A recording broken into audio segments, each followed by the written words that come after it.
जय हिंद। Good evening to all my dear friends. आप सभी लोगों का आपके यूट्यूब चैनल राउटर क्लासेस में हार्दिक स्वागत है। मेरे प्यारे दोस्तों, आज की क्लास में हम लोग वेक्टर की एक्सरसाइज 10.4 में क्वेश्चन नंबर 4 से लगाना स्टार्ट करेंगे। इससे पहले हम लोगों ने क्वेश्चन नंबर 3 तक पूरे कंप्लीट कर लिए। अगर आपने उस वीडियो को नहीं देखा है तो आप उस वीडियो को जरूर देख लें। तो चलिए स्टार्ट करते हैं आज की क्लास। पहला क्वेश्चन मेरे प्यारे दोस्तों देख रहे हैं आप, क्या लिखा हुआ है कि दर्शाइए कि a minus B cross a plus B का जो आंसर है वो 2a क्रॉस b वेक्टर आएगा। तो सबसे पहले आपको एक बेसिक जानकारी समझ लेनी है।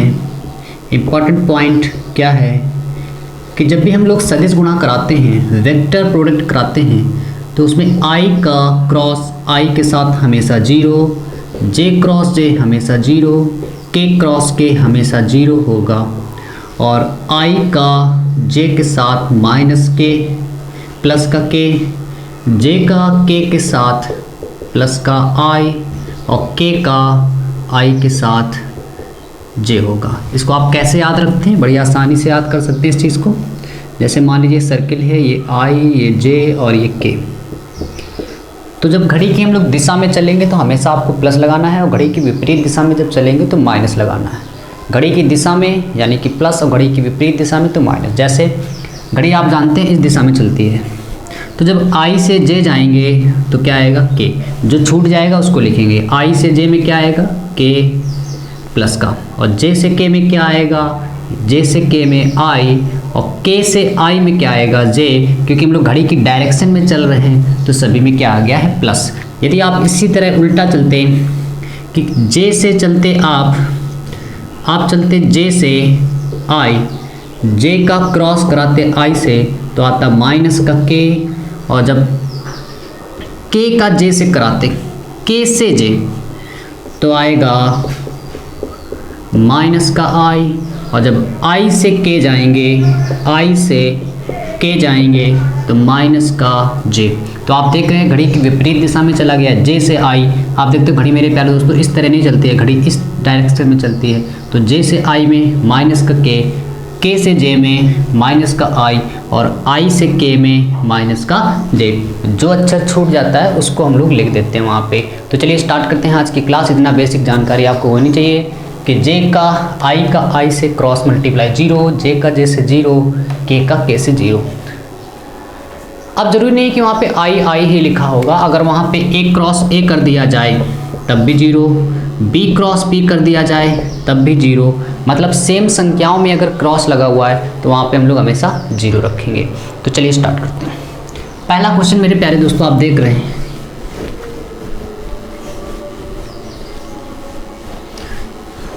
पहला क्वेश्चन लिखा हुआ है कि a माइनस बी वेक्टर का cross a plus B vector से कराना है और आंसर जो आ रहा है वो 2a क्रॉस b वेक्टर। तो आप लेफ्ट हैंड साइड को लेंगे। लेफ्ट हैंड साइड में लिखा है, सब लोग ध्यान से पढ़ें, आपको हर एक चीज़ समझ में आएगी। आप पढ़ाई पे कंसंट्रेट करें। आप पहले a को लो, a से गुणा कराओ। पहले a को लेना है, दोनों में गुणा करा दो, फिर b को लेंगे, दोनों में गुणा कराएंगे। a का a से तो a और बीच में लगा है क्रॉस तो a क्रॉस a, फिर a का b से a क्रॉस b, फिर b का a से माइनस का साइन b क्रॉस a, और इसका इससे कराएंगे माइनस b क्रॉस b। तो यहाँ पर हम लोग सभी लोग कमेंट करके बताएंगे कि a क्रॉस a की वैल्यू क्या होगी, a क्रॉस a की वैल्यू क्या होगी। सभी लोग जल्दी से कमेंट करके बता दो कि a क्रॉस a की वैल्यू क्या होगी, a क्रॉस a की वैल्यू क्या होगी और b क्रॉस b की वैल्यू क्या होगी। जल्दी से सब लोग कमेंट करके बताओ a क्रॉस a और b क्रॉस b की वैल्यू क्या होगी। हाँ बहुत बड़े। तो a क्रॉस a की वैल्यू 0 और यहाँ पे लिखा है b क्रॉस a, इसकी वैल्यू 0। तो 0 से आप देखते हैं कोई मतलब नहीं है। यहाँ पे मिला मुझे a क्रॉस b, और मेरे प्यारे दोस्तों आप आंसर जो देख रहे हो मुझे a क्रॉस b चाहिए, लेकिन यहाँ b क्रॉस a लिखा है। तो अभी मैंने बताया आप अगर इसको चेंज करेंगे, संख्याओं को जब आपस में हम लोग सदिश गुणा में हम लोग जब संख्याओं को आपस में चेंज करते हैं और उसका साइन आगे का बदल जाता है। इस बात को याद रखिएगा। जैसे a क्रॉस b, अगर मैं इसको a cross b cross a लिखा है, अगर मैं इसको a क्रॉस b लिख रहा हूँ तो जो आगे का माइनस का साइन है वो प्लस का हो जाएगा। तो आप देख रहे हैं a क्रॉस b दोनों को जोड़ना है तो 2a क्रॉस b। ये हमारा पहला क्वेश्चन का आंसर हो गया। स्क्रीनशॉट ले लो, फिर हम लोग दूसरे क्वेश्चन यानी 5th नंबर की तरफ बढ़ते हैं। चलिए तो क्वेश्चन नंबर फिफ्थ नंबर में मेरे प्यारे दोस्तों देखिए क्या लिखा हुआ है, अच्छे से पढ़ते रहिए, मन लगाइए पढ़ाई में।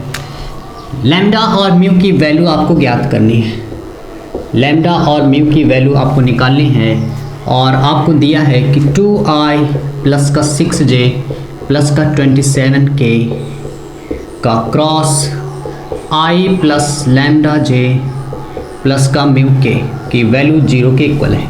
तो आपको इन दोनों का पहले क्रॉस मल्टीप्लाई कराना है। क्रॉस मल्टीप्लाई कैसे कराना है जरा ध्यान से देखें। सबसे पहले आपको एक i j के ऐसे लिख लेना होता है, फिर i के आगे यहाँ क्या लिखा है 2, j के आगे क्या लिखा है 6, k के आगे क्या लिखा है 27, इसमें i के आगे क्या लिखा है 1, लैम्डा के आगे j के आगे लैम्डा और k के आगे लिखा है म्यू। इतना सबको आ रहा है। चलिए बराबर में क्या लिखा हुआ है 0, और मैंने इसका आपको मल्टीप्लाई करने का बहुत ही शानदार तरीका बताया। पहले आप एक ब्रैकेट बना लो, जे आई लिख लो, फिर माइनस लगा लो, फिर जे लिख लो, फिर प्लस लगा के लिख दो और बराबर में लिखा है 0।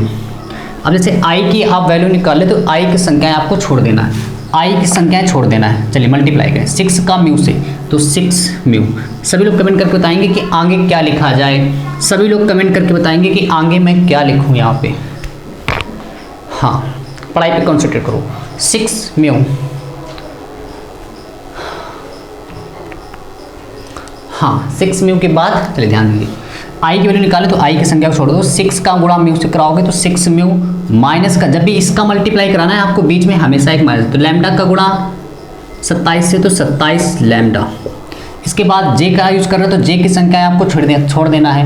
म्यू का मल्टीप्लाई 2 से तो 2 का गुणा म्यू से कराओगे तो 2 म्यू, बीच में लगाना है माइनस। इसके बाद 1 का गुणा 27 से कराओगे तो 27 आ जाएगा, ठीक है। इसके बाद के वाले में के की संख्याएं छोड़ दो, इसका गुणा इससे कराओ तो 2 लैम्डा माइनस का साइन और यहाँ से आ गया 6। मेरे प्यारे दोस्तों यहाँ से अगर आप इसको लिखना चाहो तो 6 म्यू माइनस का 27 आई कैप माइनस का 2 म्यू माइनस का 27 जे कैप प्लस का 2 लैम्डा माइनस 6 के कैप। 0 को मेरे प्यारे दोस्तों आप लिख सकते हो 0 आई कैप प्लस 0 जे कैप प्लस 0 के कैप। ध्यान से देखिए यहाँ पे थोड़ा लिखा हुआ 0 आई कैप प्लस 0 जे कैप प्लस 0 के कैप। 0 को हम लोग इस तरह लिख सकते हैं वेक्टर फॉर्म में। आप कंपेयर करें, यहाँ पे लैम्डा लिखा हुआ है, कंपेयर करें तो इसको आप छोड़ दें, यहाँ से वैल्यू आसानी से निकल ली। जे के आगे यहाँ पे लिखा है माइनस का 2 म्यू माइनस का 27, जे के आगे लिखा है, और यहाँ जे के आगे क्या लिखा है 0, 0 माइनस में उधर चला जाएगा तो 2 म्यू माइनस का 27 बराबर 0। आपने क्या किया, कंपेयर कर दिया, तुलना जिसको हम लोग कहते हैं। जे के आगे यहाँ ये लिखा है, यहाँ पे जे के आगे 0 लिखा है, तो यानी जे के इसकी वैल्यू 0 है। यहाँ से पता चला है 2 म्यू बराबर 27, म्यू की वैल्यू आ रही है 27/2। इसके बाद अगर आप के का कंपेयर करें तो के आगे हमारे सवाल में लिखा हुआ 2 लैम्डा माइनस 6 और यहाँ पे लिखा है 0, तो लैम्डा की वैल्यू 2 लैम्डा बराबर 6, लैम्डा की वैल्यू 3, 2 3 6, लैम्डा की वैल्यू 3। यहाँ तक सबको आ रहा है, स्क्रीनशॉट ले लो, फिर आगे बढ़ते हैं।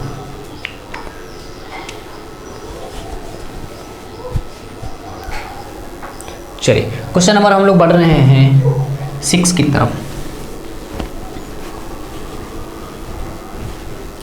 सभी प्यारे बच्चों आप पढ़ाई पे कॉन्सेंट्रेट करें, फिर से मैं आपको बता रहा हूं।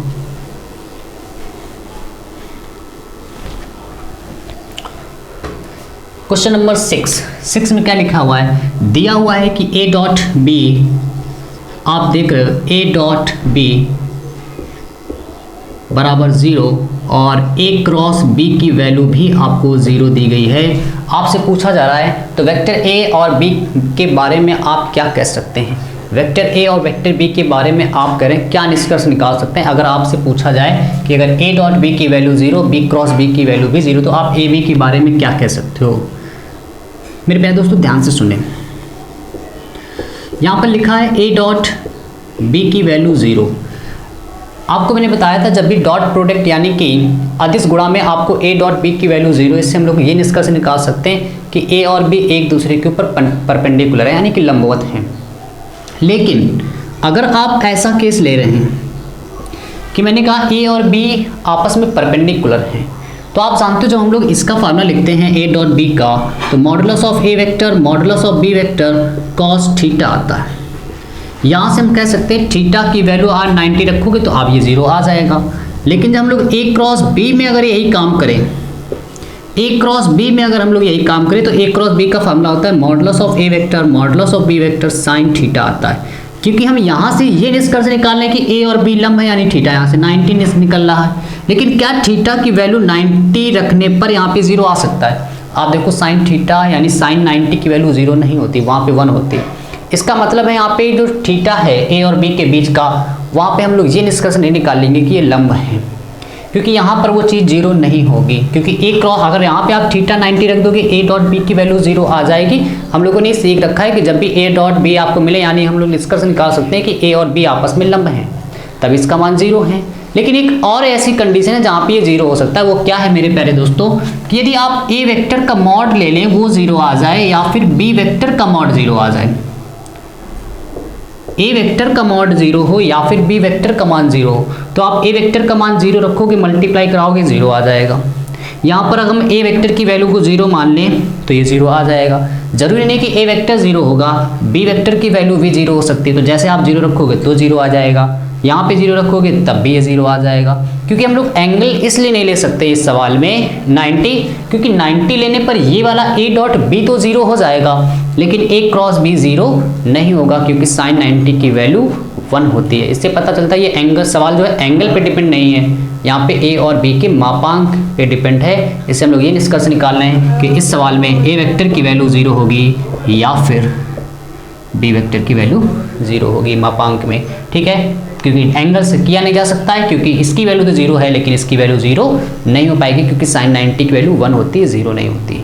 इसका मतलब है कि मॉडुलस ए का मापांक 0 होगा या फिर बी का मापांक 0 होगा। स्क्रीनशॉट ले लो फिर आगे बढ़े।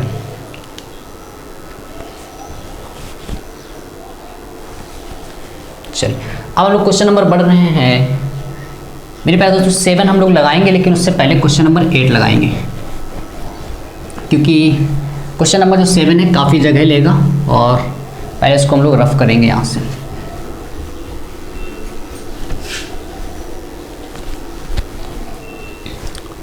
क्वेश्चन नंबर मेरे प्यारे दोस्तों 8 क्या लिखा है जरा ध्यान से देखिए। करें यदि ए वेक्टर की वैल्यू 0 अथवा बी वेक्टर की वैल्यू 0, कहा गया आपसे कि एक या तो ए 0 है या फिर बी 0 है, इनमें से कोई एक 0 है। तो आपसे कहा गया है कि ए वेक्टर की वैल्यू 0 है या फिर बी वेक्टर की वैल्यू 0 है। आप देख सकते हैं अगर आपने पास में बुक रखी तो सवाल में लिखा है यदि ए वेक्टर बराबर 0 अथवा बी वेक्टर बराबर 0, तब कहा जा रहा है कि ए क्रॉस बी 0 हो जाएगा। सिंपल सी बात है, अगर आप ए को 0 मानोगे, यहाँ 0 रखोगे तो 0 का मल्टीप्लाई बी से करोगे 0 आ जाएगा। यदि आप बी को 0 मानोगे तो ए का मल्टीप्लाई 0 से करोगे तब भी 0 आ जाएगा। तो कह रहे हैं ए क्रॉस बी 0 हो जाता है। क्या विलोपन सत्य है? उदाहरण अपने उत्तर की पुष्टि देकर करें। कह रहे हैं अगर इसका हम लोग विलोपन कर दें, विलोपन का मतलब है यहाँ पे ए को 0 ना लें और ना ही बी को 0 लें, क्या फिर भी ये हर समय 0 आएगा? हर समय 0 आएगा क्या जब हम लोग ए और बी की वैल्यू को 0 ना लें, विलोपन ले, इसका विलोम लें? तो हाँ, एक कंडीशन पे 0 हो सकता है लेकिन हर समय 0 नहीं हो सकता। कैसे, कब 0 होगा जरा ध्यान से देखो। इफ यदि हम लोग मान लें कि ए वेक्टर की वैल्यू 2i प्लस जे प्लस का के कैफ है। अब मैं अगर आपसे कहूँ यहाँ पे बी वेक्टर हम लोग क्या माने जिससे ए क्रॉस बी का मल्टीप्लाई करने पे 0 आ जाए। अब देखो हम लोगों ने यही वैल्यू क्यों मानी है, क्या आखिर हम लोग सवाल में कर रहे हैं। उसने कहा है कि ए और बी 0 होंगे तब ये 0 होता है, ये सत्य है, लेकिन कहें विलोम कर दिया जाए। विलोम का मतलब अगर हम लोग ना ए की वैल्यू 0 लें ना ही बी की वैल्यू 0 लें, तो क्या फिर भी हर समय ए क्रॉस बी का मान 0 आएगा, इसको चेक करना है। तो एक कंडीशन पे ये 0 हो सकता है, वो 0 वाली कंडीशन हम लोग ये ले रहे हैं। ए की वैल्यू हम लोगों ने ये मान ली, बी वेक्टर की वैल्यू आपको ए वेक्टर की वैल्यू कुछ भी अपने मन से लिख लो, कोई भी आप सवाल लिख लो, हमेशा से होगा। लेकिन बी वेक्टर की जब भी आपको वैल्यू लिखनी हो तो इसमें हम लोग क्या करेंगे, किसी एक संख्या से मल्टीप्लाई करा देना है आपको। तो मल्टीप्लाई आप चाहे 2 से करा दो, 3 से करा दो, 4 से, जिससे आपका मन। चलिए हम लोग मल्टीप्लाई कराते हैं 2 से। 2 का मल्टीप्लाई कराओगे तो 4i प्लस का 2j प्लस का 2k। अब यदि आप a क्रॉस b निकालें तो देखिए क्या आएगा, i j k, i की वैल्यू 2, j की वैल्यू 1 1, यहाँ पे 4 2 2। अब यदि आप मेरे प्यारे दोस्तों इसका मल्टीप्लाई करें तो देखिए क्या आएगा, सदिश गुणा करते हैं। तो जे का आपको आई का निकाला तो आई की संख्या छोड़ दो 2। सभी लोग कमेंट करके बताओ क्या आएगा यहाँ पे, जल्दी से कमेंट करके बताओ कि 2 के बाद हम लोग क्या लिखे। पढ़ाई पे कॉन्सेंट्रेट करो, कुछ बच्चे बहुत हो गए हैं वो 2 माइनस, हाँ जल्दी बताओ 2 के बाद क्या लिखें।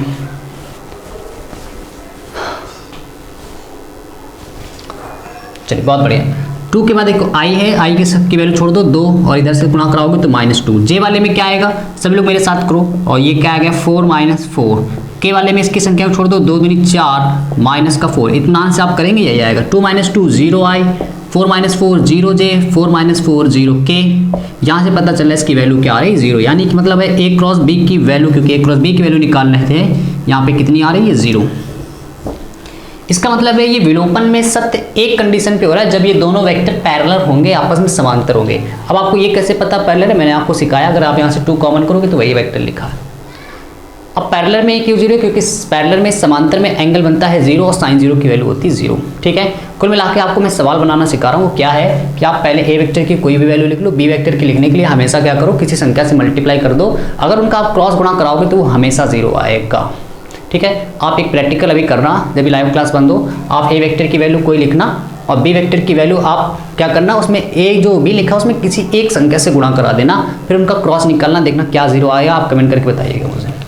ठीक है, तो ये हमारा सवाल रहा है और इसका आंसर क्या है कि नहीं में क्या लिखेंगे, क्यों, क्योंकि आप समांतर लोगे तब ये 0 आएगा। अगर आप यहाँ पे -2 कर दो या यहाँ कर दो या यहाँ कर दो, कि एक संख्या चेंज कर दो तो कभी 0 नहीं आ सकता। क्या उसने पूछा क्या विलोपन हमेशा सत्य है, तो हमेशा सत्य नहीं है।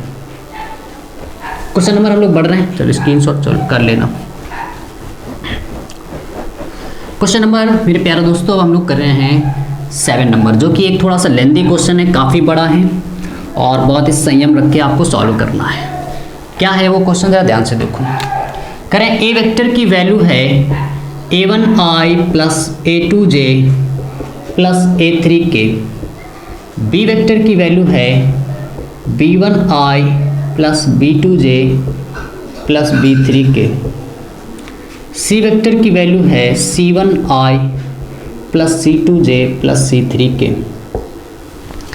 ये बी और ए बी सी की वैल्यू है वेक्टर फॉर्म में। अब आपसे कहा गया कि प्रूव दैट, सिद्ध करना है आपको कि ए वेक्टर का यदि cross multiply B plus C vector के साथ किया जाए तो वो बराबर आएगा ए क्रॉस बी वेक्टर प्लस ए क्रॉस सी वेक्टर के। करें ये इसके इक्वल आएगा, आपको ये प्रूव करना है। तो सबसे पहले मेरे प्यारे दोस्तों आप लेफ्ट हैंड साइड देख रहे हैं, उसमें बी और सी का योग किया गया है। बी और सी का योग करना है सबसे पहले, तो आप इसकी लेफ्ट हैंड साइड में सबसे पहले बी और सी का योग करेंगे तो बी प्लस सी वेक्टर बराबर, आप बी की वैल्यू लिखना। सब लोग थोड़ा ध्यान से देखेंगे, आप 5 मिनट पूरा कॉन्सेंट्रेट करें इस क्वेश्चन पे क्योंकि काफ़ी लेंदी है। बी वेक्टर की value b1i plus b2j plus का b3k। ठीक है, सी वेक्टर की वैल्यू को आप लिखना है c1i, वहाँ पे लिखा हुआ है c2j प्लस का c3k। आप ध्यान से देखिए तो यहाँ से और यहाँ से कॉमन है i, तो क्या बचेगा b1 प्लस c1i, और यहाँ से कॉमन है j, तो बनेगा b2, हाँ b2 प्लस c2j, और प्लस का यहाँ से अगर आप देखें तो k कॉमन है तो b3 प्लस c3। हम लोग क्या कर रहे हैं सवाल में, लेफ्ट हैंड साइड की वैल्यू में सबसे पहले हम लोग b प्लस सी की वैल्यू को सॉल्व कर रहे हैं, इतना आ गया। ठीक है, अब आपको क्या करना है कि b प्लस सी का मल्टीप्लाई a वेक्टर के साथ करना है, तो a cross b vector plus C vector. अब क्रॉस कैसे निकालते हैं, सबसे पहले बॉक्स में आप क्या करते हैं i j k लिख देते हैं, फिर a वेक्टर की वैल्यू क्या आई है a1 a2 a3, और b प्लस सी की वैल्यू आई है b1 plus c1 b2 plus c2 और b3 प्लस c3। ठीक है, सबको दिख रहा है b1 प्लस c1, आप b प्लस c की वैल्यू बस ये रख देना है। चलिए मल्टीप्लाई कराते हैं इसका, तो a cross b plus C vector क्या आएगा, यहाँ से ज़रा ध्यान से देखें क्या आएगा यहाँ से, सबसे पहले आपको क्या करना है, आई की वैल्यू निकाले। तो आई की वैल्यू निकालने के लिए इसकी संख्या छोड़ दो, a2 का मल्टीप्लाई इन दोनों से, और आप जैसे a पहले आता है b से तो आप सब में पहले a लिखेंगे, b और c की बात करेंगे तो b पहले लिखेंगे, और जब भी ABCD में जो अक्षर आएगा उसको लोग पहले लिखेंगे, जो पहले आता है उसको पहले लिखना। जैसे a2 का मल्टीप्लाई b3 से तो a2 b3, फिर प्लस का a2 c3, और बीच में साइन आएगा माइनस का, माइनस में चलिए एक बड़ा ब्रैकेट लगाते हैं, माइनस में इसका मल्टीप्लाई कराओगे तो a3 b2 प्लस का a3 c2। ये वैल्यू मेरे प्यारे दोस्तों है आई वेक्टर आई कैप में। अभी हम लोग निकालेंगे जे की, तो ये आई माइनस का, अब जे वाले में आपको क्या करना है, जे की संख्याएं छोड़ दो, इसका मल्टीप्लाई इधर, तो क्या आएगा कि a1 b3 plus a1 c3, और a1 का करा दिया है, अब इसका कराएंगे, बीच में माइनस का साइन, सभी लोग ध्यान से देखें, जे वाले निकालने, अब इसका इधर से कराएंगे तो क्या आएगा a3 b1 a3 c1, ये आ गई जे की वैल्यू। ठीक है, अब इसके बाद के वाले में क्या करना है आपको, प्लस का साइन, फिर के की वैल्यू। अब के वाले निकालो तो के की संख्या को आपको छोड़ देना है, इसका मल्टीप्लाई, तो a1 का मल्टीप्लाई दोनों से, तो क्या आएगा a1 b2 plus a1 c2। ठीक है, अब इसके बाद माइनस का साइन, इसका इधर से कराओगे तो a2 b1 प्लस का a2 c1। एक बार चेक कर लेते हैं क्या कहीं पे कोई गलती तो नहीं हो गई। चलिए जल्दी से मैं इसको चेक कर लेता हूँ, a2 b3 a2 c3 minus के, और यहाँ पर आएगा a3 b2 minus plus c3, और जे वाले में a1 b3 a1 c3 minus में a3 b1 a3 c1। ठीक है, और यहाँ पे हम लोग इसको सॉल्व कर चुके हैं बिल्कुल। इसके बाद यहाँ तक आ गए, लेफ्ट हैंड साइड में मेरे प्यारे दोस्तों इसकी वैल्यू आ गई। अब हम लोग राइट हैंड साइड में सबसे पहले a क्रॉस b निकालेंगे। a लेफ्ट हैंड साइड की ये वैल्यू है, a क्रॉस b कैसे निकालना है जरा ध्यान से देखो। a क्रॉस b में i j k, a वाले में लिखा है a1 a2 a3, b वाले में लिखा है b1 b2 b3। अब आपको इनका क्रॉस निकालना है। क्रॉस कैसे निकालोगे, i का निकालो तो i की संख्या छोड़ दो, इसका इधर मल्टीप्लाई a2 b3 माइनस का साइन, इसका मल्टीप्लाई कराओगे a3 b2 i cap, minus का साइन j वाले में, इसको हटा देना है तो a1 b3 माइनस इसका इससे मल्टीप्लाई, तो b1 नहीं पहले a लिखेंगे तो a3 b1, ये आ गया j की वैल्यू। इसके बाद k वाले में k की संख्याएं छोड़ दो, इसका मल्टीप्लाई कराओगे तो क्या आएगा प्लस a1 b2 इसका इससे कराओगे a2 b1, ये वैल्यू आ गई k कैप की। अब आपको क्या करना है, a क्रॉस b की वैल्यू आ गई, अब आपको a क्रॉस c की वैल्यू निकालनी। इतना स्क्रीनशॉट ले लो फिर आगे बढ़ते हैं।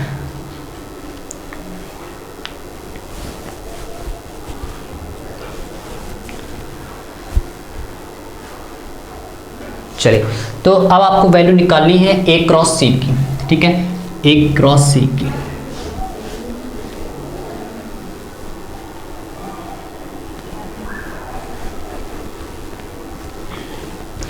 a क्रॉस c की वैल्यू कैसे आएगी जरा ध्यान से देखो। a क्रॉस c में क्या आएगा, i j k, सबसे पहले a लिखा है तो a1 a2 a3, c की वैल्यू में c1 c2 c3 मल्टीप्लाई करते हैं। i में सबसे पहले i की संख्या छोड़ दो, इसका इससे multiply a2 c3 minus a3 c2 i cap, minus में j की संख्या छोड़ दो, इसका इससे तो a1 c3 minus a3 c1 j cap, plus k में क्या आएगा, k की संख्याएं छोड़ दो, इसका इससे मल्टीप्लाई आएगा a1 c2 माइनस का a2 c1।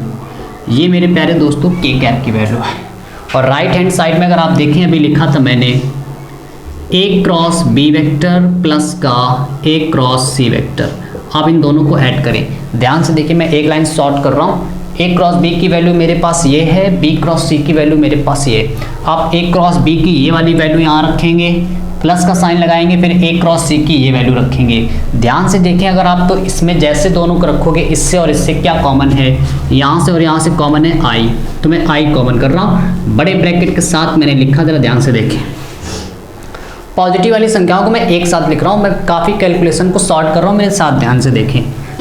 पहले वाले में ए क्रॉस बी में ये प्लस का यानी कौन, A2 B3, और इस वाले में प्लस का कौन है, A2 C3 है इधर वाले में, और इस वाले में दोनों से आप देखें तो माइनस कॉमन है, माइनस कॉमन यहाँ से मिलेगा आपको A3 B2 प्लस, क्योंकि माइनस तो कॉमन तो बाहर चला गया, यहाँ से क्या मिलेगा A3 C2 आई कैप प्लस, यहाँ से और यहाँ से देखें तो माइनस कॉमन है बिल्कुल, क्योंकि आप बस ए क्रॉस बी की वैल्यू ये देखो, ए क्रॉस सी की वैल्यू ये देखो, दोनों में लगा है प्लस, तो देख रहे हैं क्या कॉमन है, यहाँ से पहले तो माइनस कॉमन आ रहा है, फिर क्या आया जे कॉमन आया, तो क्या मिलेगा, सबसे पहले प्लस वाले में देखो, यहाँ से प्लस वाले में क्या है A1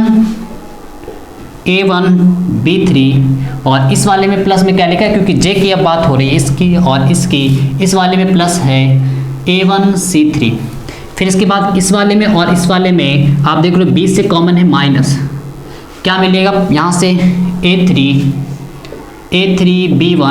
A3 B1 और यहाँ से मिलेगा आपको A3 C1 जे कैप। इसके बाद यहाँ से और यहाँ से मेरे प्यारे दोस्तों के कैप कॉमन है, तो प्लस वाले में पहले में क्या मिलेगा A1 B2 और यहाँ से मिलेगा आपको A1 C2 माइनस 20 से कॉमन क्या मिलेगा, यहाँ से A2 B1 और यहाँ से माइनस कॉमन तो प्लस A2 C1 कॉमन करके के कैप। अब मेरे प्यारे दोस्तों आपको सिद्ध करना था कि A cross B plus C बराबर होगा A क्रॉस B के प्लस A क्रॉस C के।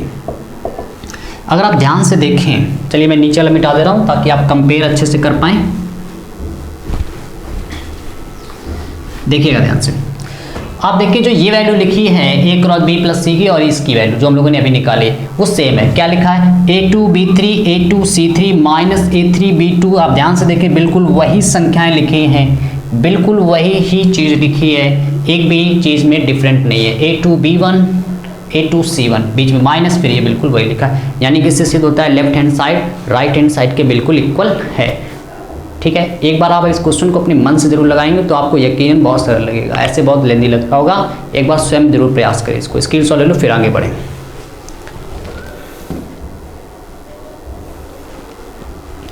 चलिए हाँ, इसके बाद हम लोग क्वेश्चन नंबर बढ़ रहे हैं 9th की तरफ। ध्यान से मेरे प्यारे दोस्तों आप देखें क्वेश्चन नंबर 9।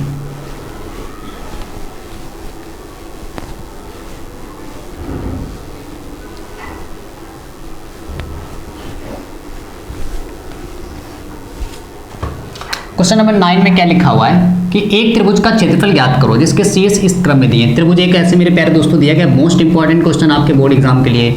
ये ए है, ये बी है, ये सी है। ए की वैल्यू गिवन है सवाल में 1 1 2, बी की वैल्यू गिवन है 2 3 5 और सी की वैल्यू गिवन है 1 1 5। सभी लोग कॉन्सेंट्रेट करें पढ़ाई पे। क्या कहा गया, इस त्रिभुज का क्षेत्रफल बताना है। और त्रिभुज का जो क्षेत्रफल मेरे प्यारे दोस्तों आपके का जो फार्मूला है, त्रिभुज का क्षेत्रफल, त्रिभुज का क्षेत्रफल होता है 1/2। बिल्कुल आपको बराबर भुजाएं, मतलब एक ही एरो से निकलनी चाहिए, एक ही बिंदु से, तो ए क्रॉस बी वेक्टर। ये त्रिभुज का क्षेत्रफल निकालने का फार्मूला है, जहाँ पे ए क्या है पहली भुजा और उसके बिल्कुल लगी हुई दूसरी भुजा बी है। कैसे, आप ध्यान से देखिए। जैसे मान लीजिए मैं यहाँ पे 2 भुजाएं लूँगा, तो इस बिंदु से अगर आप ले रहे हैं तो आपको ए बी भुजा चाहिए, फिर ए सी भुजा चाहिए। जैसे ए से निकली कि ऊपर भी जानी चाहिए, फिर वहीं से।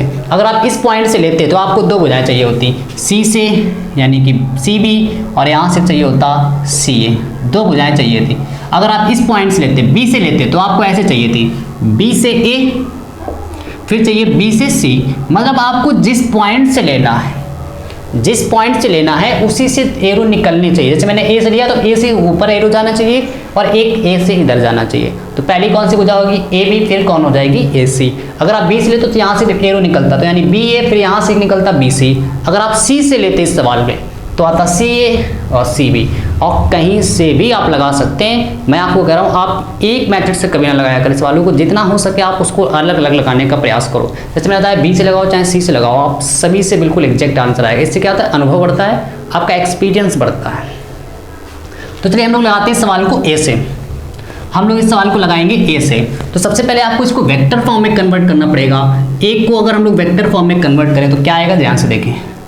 1 है तो i, फिर 1 है तो j, 2 वाले में है तो k। आपको वेक्टर फॉर्म में मैंने कन्वर्ट करना सिखाया। b की वैल्यू को आप कन्वर्ट करें तो क्या आएगा, 2i प्लस का 3j प्लस का 5k। c की वैल्यू को आप लिख सकते हैं i प्लस 5j प्लस का 5k। पहले वाले में ijk, दूसरे वाले में ijk, फिर तीसरे वाले में ijk। ठीक है, चलिए इसको अभी हम लोग कुछ देर के लिए मिटाते हैं यहाँ से। अब आपको चाहिए a से b यानी कि ab, और ab कैसे निकालोगे, b माइनस a। b की वैल्यू क्या है, 2i प्लस का 3j प्लस का 5k। a वाले की वैल्यू क्या है, a वाले की वैल्यू क्या है, i प्लस j प्लस का 2k। ठीक है, माइनस का अंदर मल्टीप्लाई कराओगे तो 2i प्लस का 3j plus of 5k, minus of i minus of j minus of 2k। 2i में एक i सब्ट्रैक्ट करोगे i, 3i में एक i सब्ट्रैक्ट करोगे घटा दोगे तो 2j, 5k में 2k घटाओगे 3k। ठीक है, यहाँ से वैल्यू आ रही a क्रॉस b की। अब मुझे चाहिए ac वेक्टर। तो ac वेक्टर कैसे निकालोगे, ac वेक्टर बराबर यहाँ से आएगा c माइनस a। c की वैल्यू मेरे प्यारे दोस्तों i cap plus 5j cap plus 5k cap, minus a की वैल्यू आप देख रहे हो ये है क्या, i cap plus j cap plus का 2k कैप। ठीक है, अब यहाँ से इसको आप सॉल्व करें तो i प्लस j प्लस का 5k, माइनस का i माइनस का j माइनस का 2k। i प्लस का i कट गया, 0i बचेगा। 5j में 1j घटा दो 4j बचेगा। 5k में इसको घटा दो 3k बचेगा। सबको यहाँ तक आ रहा है समझ में। इसके बाद आप लिखोगे त्रिभुज का क्षेत्रफल। त्रिभुज का क्षेत्रफल, और त्रिभुज का जो क्षेत्रफल होता है वो 1/2 AB क्रॉस AC। अभी लिखा था A क्रॉस B, अब A की जगह ये पूरी साइड है, B की जगह ये वाली पूरी साइड काम कर रही है। तो 1/2। अब आपको AB का और AC का क्रॉस निकालना है और मॉड भी लेना है उनका बाद में। ठीक है, तो सबसे पहले आप इसका क्या करो, क्रॉस निकालो। तो क्रॉस कैसे आएगा, AB वाले में क्या लिखा है, 1 2 3, 1 i cap j cap k cap. ठीक है, AB में क्या लिखा है, 1 2 3, 1 2 3, और AC वाले में क्या लिखा है, 0 4 3। अब आप लोग जानते हैं इसका कैसे निकालना है, मॉड में चलेगा पूरा, और क्योंकि ये मॉड है पूरा A क्रॉस C का मॉड निकालना है। सबसे पहले आपको क्या करना है, i की वैल्यू निकालनी, तो i की संख्याएं छोड़ दो, 3 दूनी 6, 4 तिहाई 12 i क्या, माइनस j वाले में आप j की संख्याएं छोड़ दो, 3 1 कम 3, फिर आएगा 0। आप इसको सॉल्व करना अच्छे से आ जाएगा। इसके बाद k वाले में क्या करना है आपको, k की संख्याएं छोड़ दो, 4 1 कम 4 माइनस 0 k कैप। ठीक है, मॉड तो 1/2 ये आ जाएगा minus of 6i minus of 3j plus of 4k। ठीक है, यहाँ से अगर आप इसका मापांक निकालेंगे तो अंडर रूट 6 का वर्ग, 3 का वर्ग, 3 का वर्ग, 4 का वर्ग। तो यहाँ से पता चलेगा 1/2, 6 का वर्ग 36, 3 का वर्ग 9, 4 का वर्ग 16। तो यहाँ से अगर आप देखें तो ये कितना आ जाएगा, सभी को आप ऐड करें, 9 6 15 यानी कि यहाँ पे 45 प्लस 16, 6 5 11 अंडर रूट 61। तो यहाँ से पता चल रहा है कि 1/2 इंटू अंडर रूट 61, तो आंसर आ रहा है अंडर रूट 61/2। यह है त्रिभुज का क्षेत्रफल निकालना, वो भी सदिश यानी कि वेक्टर से। ठीक है, अब देख लेते हैं एक बार कैसे किया गया है। सबसे पहले आपको ये इस तरह दिया गया है, A को वेक्टर फॉर्म में, B को वेक्टर फॉर्म में और C को वेक्टर फॉर्म में कन्वर्ट कर लिया। त्रिभुज का क्षेत्रफल निकालने के लिए आप किसी एक पॉइंट का यूज़ करेंगे। एक पॉइंट का यूज़ करने के लिए उसी से दोनों दिशाओं में एरो जाने चाहिए। तो मैंने A का यूज़ किया तो A से एरो जा रहा है B की तरफ, फिर A से एरो जा रहा है C की तरफ, तो AB फिर निकाल लिया AC। ठीक है, तो ए बी वैक्टर कैसे निकालोगे, बी माइनस ए, बी की वैल्यू रख दो, ए की वैल्यू रख दो, दोनों को सॉल्व करो, ये वैल्यू ए बी की आ गई। अब आपको ए बी पता चल गया, ए सी पता करना है। ए सी कैसे पता करोगे, सी माइनस ए, सी की वैल्यू रख दो, ए की वैल्यू, दोनों को घटा के आपने सब्ट्रैक्ट करके निकाल लिया। और त्रिभुज का क्षेत्रफल है, जिस आप दोनों भुजाओं को लीन निकाले हैं उन्हीं को रख देना है क्रॉस मल्टीप्लाई में, उनका मापांक भी बाद में निकालना है। तो फार्मूले में 1/2 आप लगाना ना भूलें, A B cross A C, cross निकाल लीजिए उनका और उनका फिर मापांक यानी कि परिमाण निकाल लीजिए, वही आंसर हो जाएगा त्रिभुज का क्षेत्रफल। चलिए हम लोग बढ़ते हैं नेक्स्ट क्वेश्चन की तरफ, स्क्रीनशॉट ले लूँ।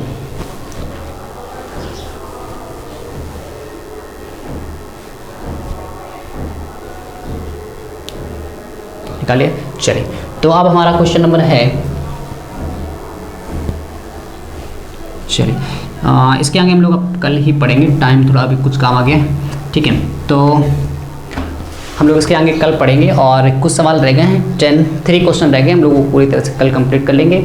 और कल ही हम लोग एक नई एक्सरसाइज स्टार्ट करेंगे वेक्टर में, जो कि विविध एक्सरसाइज है, हम लोग उसको भी पूरी तरह से कंप्लीट करेंगे। मिलते हैं हम लोग कभी कुछ देर बाद। जय हिंद, गुड नाइट।